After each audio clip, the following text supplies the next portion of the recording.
La tuberculosis es una enfermedad altamente contagiosa, muy peligrosa ya que a menudo pasa desapercibida.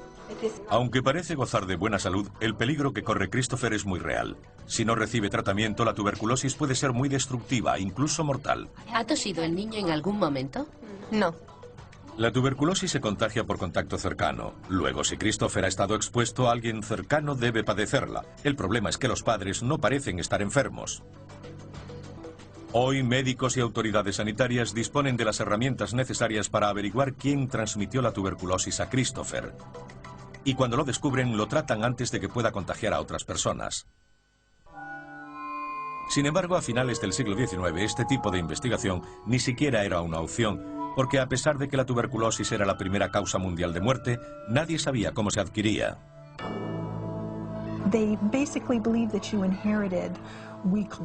Creían que se heredaban unos pulmones débiles de la madre o del padre y que uno podía resistirse a esa tendencia familiar cuidándose. No se pensaba que fuese una enfermedad contagiosa.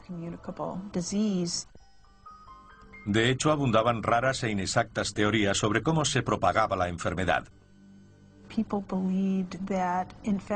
La gente creía que las enfermedades infecciosas podían producirse por un periodo de tiempo malsano, que hiciese mucho frío seguido de mucho calor.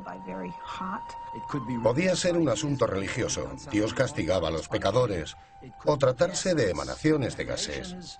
Había gente que creía que la bruma y los vapores que emanaban de los pantanos y los lagos eran los responsables, entre otras muchas teorías.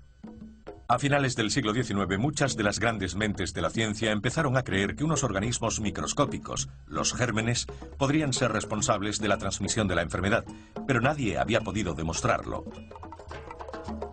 En 1882, en un laboratorio del Instituto Imperial de la Salud en Berlín, un joven doctor alemán llamado Robert Koch hizo lo que nadie había logrado.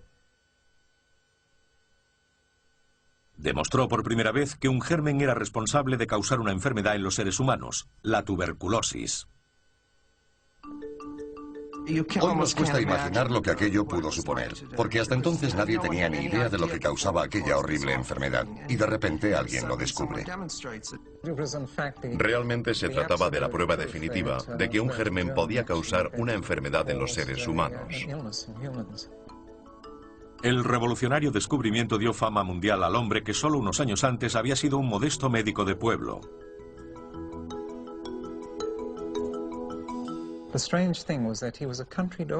Lo más extraño es que se trataba de un médico rural y solía ver cómo los animales morían de carbunco.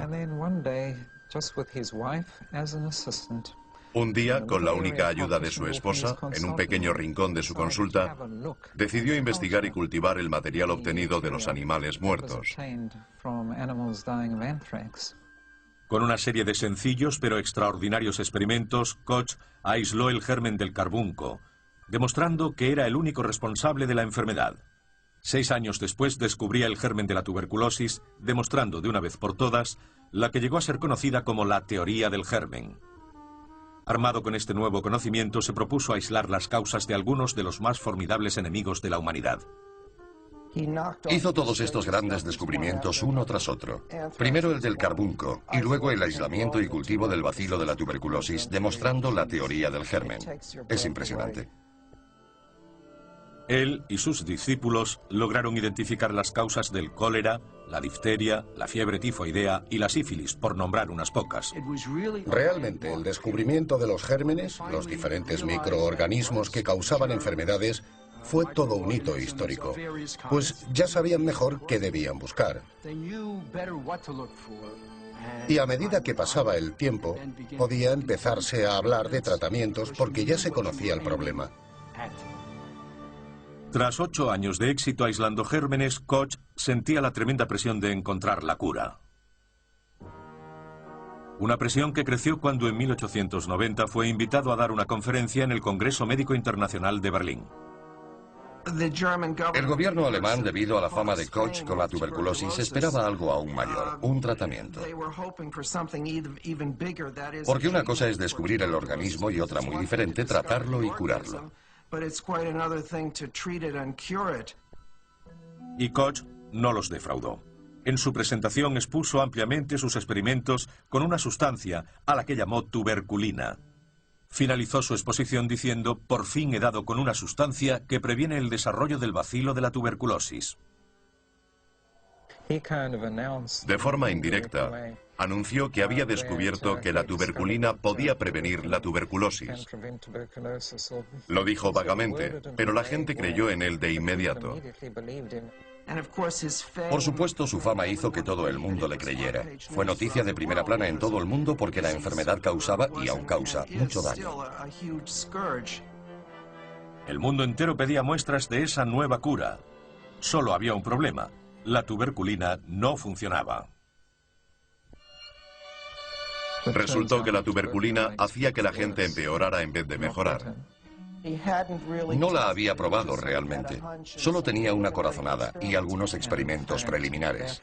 Que aquello provocó cientos de muertes por tuberculosis, que de otro modo no hubieran ocurrido. Pocos hubieran sobrevivido a un escándalo de tal magnitud, pero Koch lo hizo. De no haber sido tan famoso, probablemente habrían acabado con él. Pero lo que había logrado antes fue lo que lo salvó.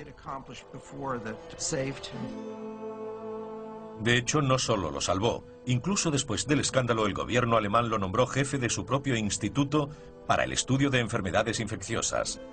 Y en 1905, por sus investigaciones y descubrimientos sobre la tuberculosis, Robert Koch recibió el Premio Nobel de Medicina.